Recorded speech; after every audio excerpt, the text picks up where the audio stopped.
Uno de los requisitos para acceder a la educación superior es el puntaje que otorgan las notas de enseñanza media, lo que se conoce como el NEM.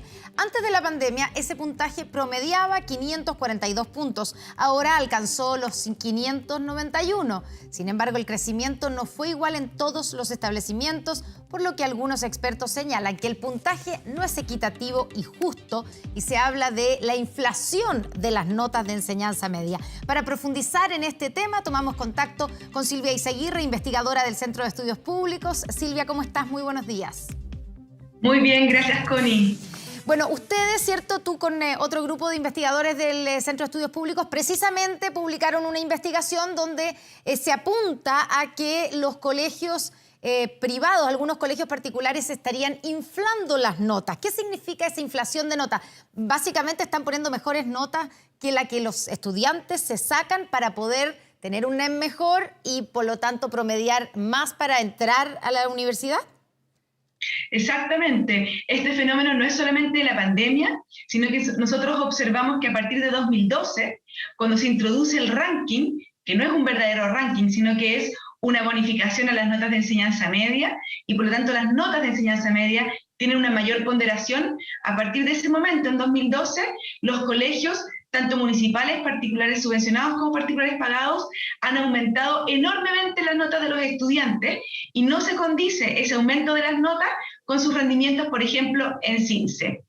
Y lo que observamos también es que no todos los colegios ponen las mismas notas, sino que los colegios particulares pagados son los que ponen las mejores notas y tienen en promedio 5 décimas más que los alumnos de colegios municipales. Y esas 5 décimas más no responde a que los niños de colegios particulares tienen mejor calidad de educación y saben más.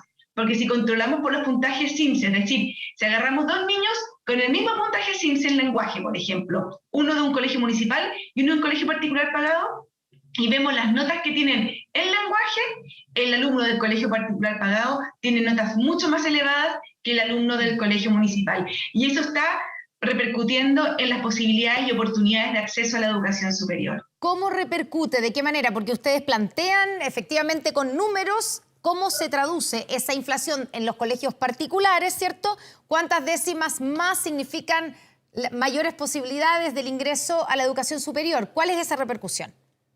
Mira, para ponerte un caso súper sencillo, en el ranking, alumnos con la misma posición relativa pueden tener hasta 300 puntos de diferencia en el puntaje asignado. Es decir, un alumno en la misma posición ranking puede tener 800 puntos y el otro puede tener 500 puntos.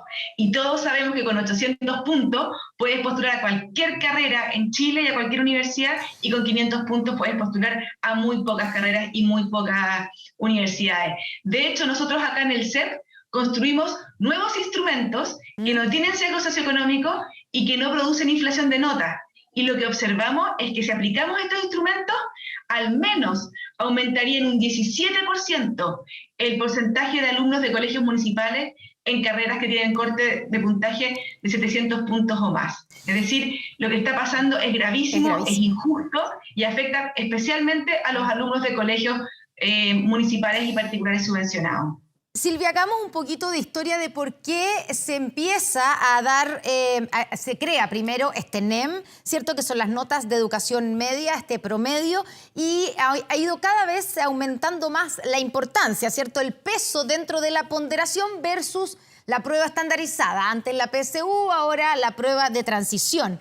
El origen, y quiero que tú nos expliques más en términos, digamos, más de expertos, pero aquí la idea era precisamente tratar de equiparar la cancha que estaba desnivelada, ¿cierto? El punto de partida para que los estudiantes que están en colegios municipales, que tuvieran, o públicos en general, que tuvieran buenas notas en sus colegios, pero que por las razones que sea, no llegaban a tener buen puntaje en la prueba estandarizada, sí tuvieran posibilidades de entrar a la educación superior, ¿o no? Exactamente. Lo que mostraba la PSU, ¿verdad? O la PTU, ¿sí? Ahora, es que alumnos de distintos niveles socioeconómicos tienen distintos resultados. ¿ya?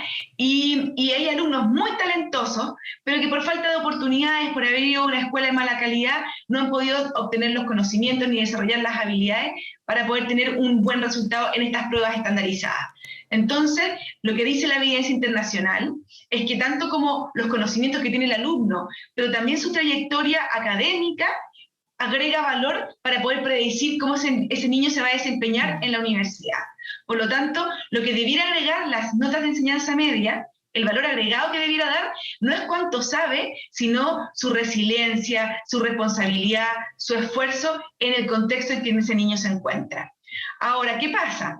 Resulta que las notas de enseñanza media, como te digo, están sesgadas socioeconómicamente. Los alumnos de colegios particulares pagados tienen en promedio 5 décimas más, que se traducen prácticamente en 120 puntos más en la asignación de puntaje, que es una diferencia monstruosa, monstruosa, y perjudica a los alumnos municipales. Y claro, ¿cuál ha sido el argumento del CRUCH? ¿Por qué el CRUCH utilizó este instrumento? Porque dijo, bueno, existe una brecha entre colegios particulares pagados, particulares y municipales, pero la brecha sigue siendo menor que la de la PSU. Y eso es verdad, la brecha es menor que la prueba estandarizada, pero no debiera existir ninguna brecha. Existen instrumentos como el ranking puro, el ranking histórico, por ejemplo, que son instrumentos que nosotros hemos elaborado acá en el CEP, que no tienen ningún sesgo socioeconómico y que capturan muy bien, ¿verdad?, las habilidades blandas de estos alumnos, que tienen alta predictibilidad y que favorecen a todos los alumnos de alto rendimiento, sin sesgo entre particular pagado y municipales.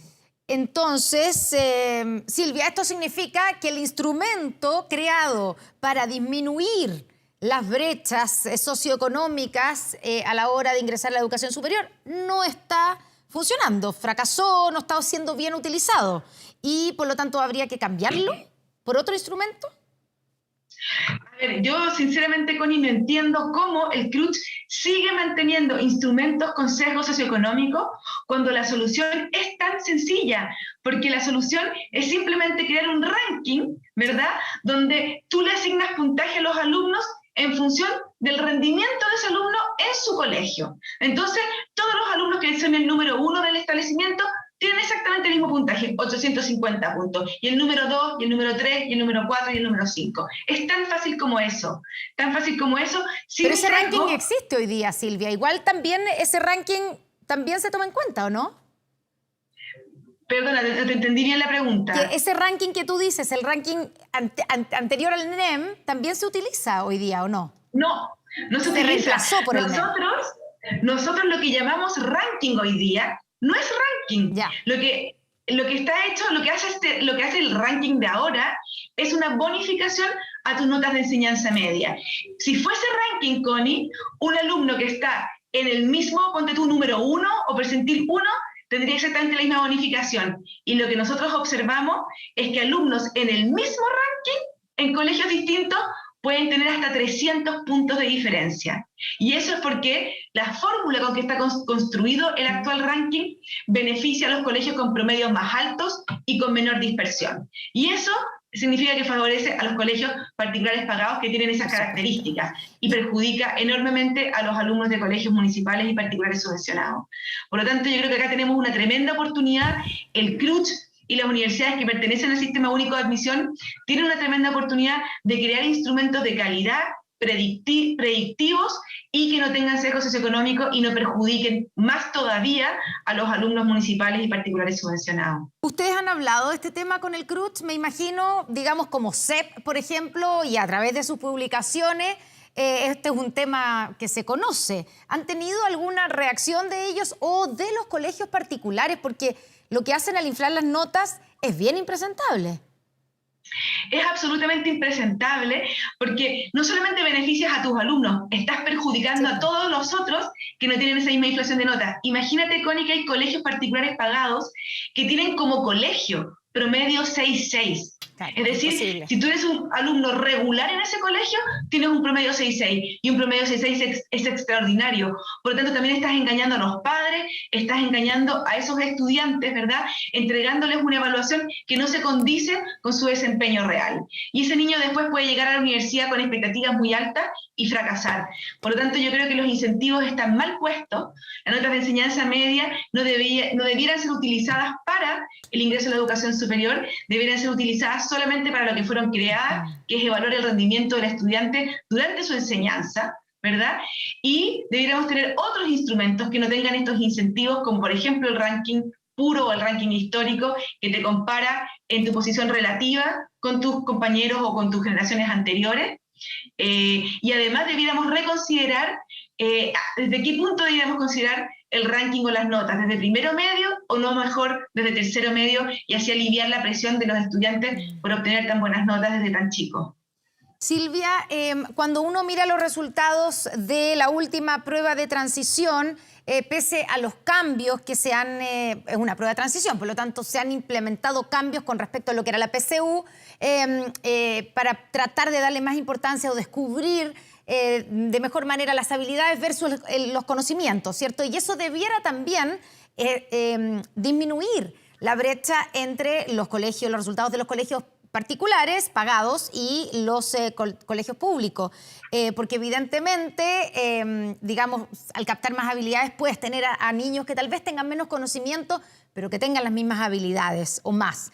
Pero cuando uno ve los resultados, esa brecha no se acorta. Se acorta la brecha entre los resultados de colegios, ¿cierto?, humanistas, científico-humanistas versus técnicos profesionales, pero no se acorta cuando uno compara la diferencia de promedio entre colegios particulares y colegios municipales. De hecho, los colegios privados promedian 130 puntos más que los municipales. ¿Cómo se explica eso? ¿Tampoco funciona entonces este instrumento? A ver, si tú tienes fiebre, Connie, puedes cambiar el instrumento y puedes mejor medir la fiebre, pero si tienes fiebre te va a medir fiebre. Es decir, hoy día en Chile las habilidades de nuestros niños se han desarrollado de forma distinta por las oportunidades educativas que han tenido, por el capital cultural del hogar, etc. Por lo tanto, cualquier prueba que tú tengas, lo más probable es que si está correcta va a poder medir esas diferencias en oportunidades. Lo importante es que no mida más allá todavía de esas diferencias, que es lo que hacía la PSU. Ahora bien, si se han mantenido las diferencias durante 2 años de pandemia, donde las oportunidades de educarse en Chile han sido totalmente desigual, es decir, tenemos niños en colegios municipales que durante 2 años no han ido nunca a clase, mientras que en el sector particular pagado la gran mayoría ha ido durante el año y medio por lo menos a las clases. Eso también podría estar explicando en parte las brechas que estamos viendo ahora. Yo creo que es difícil interpretar estos resultados en esta prueba después de 2 años de pandemia donde las oportunidades educativas han sido tan desiguales.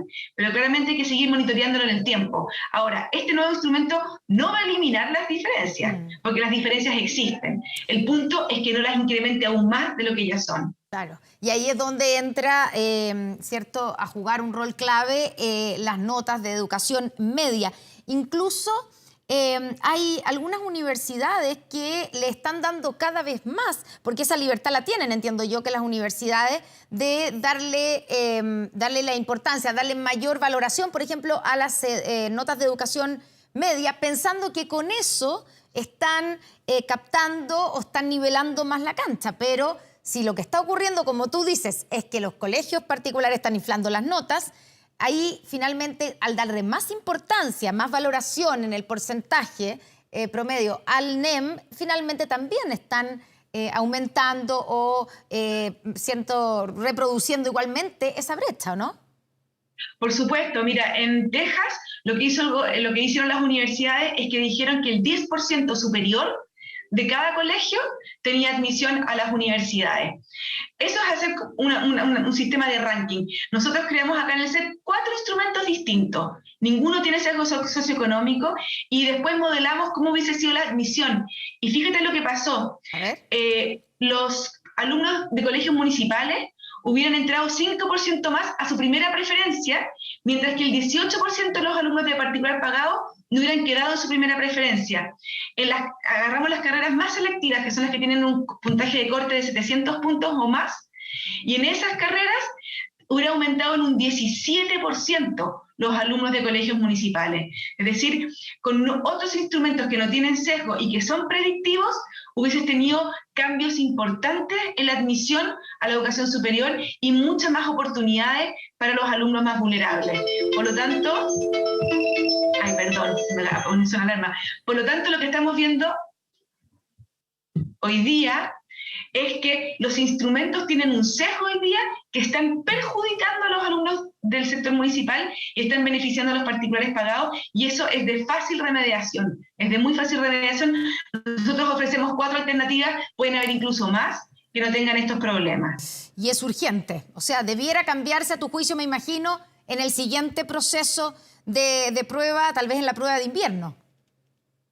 De todas maneras, yo creo que debieran poder incorporar estos instrumentos, ver cómo funcionan y después dejarlos para el futuro, y que son los instrumentos que también observamos que se utilizan en otros países, en el extranjero. Silvia Izaguirre, investigadora del Centro de Estudios Públicos, muchas gracias por esta conversación con La Mañana Informativa. Muy buenos días. Muchas gracias a ti, Connie, que estés muy bien.